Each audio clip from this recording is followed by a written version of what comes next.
The final environment we examined was Toys R Us's internal environment while focusing on two areas, the board of directors as well as their employees.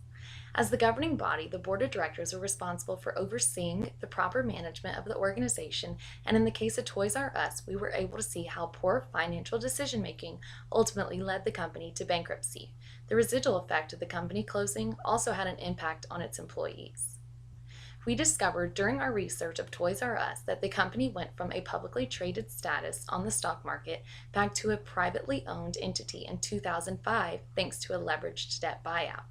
Previously, the company had been traded publicly for close to a quarter of a century. As the time and technology changed and online competition increased, sales for the company significantly decreased. The CEO and fellow executives for Toys R Us attempted to leverage the debt the company had incurred in hopes of pushing the payment of their financial obligations onto a later date by agreeing to acquisition of their company by a private equity firm.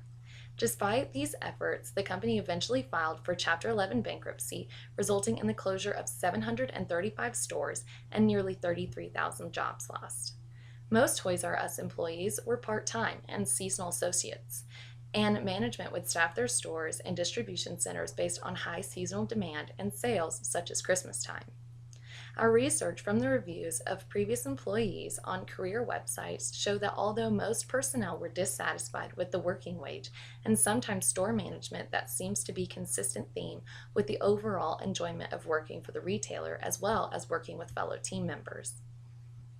It is no surprise, however, that the mass amounts of job loss had led to conflict among the now previous employees due to the organization's bankruptcy, which had resulted in the loss of their vacation days, their sick leave, as well as other benefits. Some of the previous workers from around the country and from various locations have united and are now actively protesting the private equity firm who acquired the retailer. After examining the internal environment of Toys R Us as an organization, we were able to see the impact of the actions of the board of directors as well as have an insight into the interests of their employees.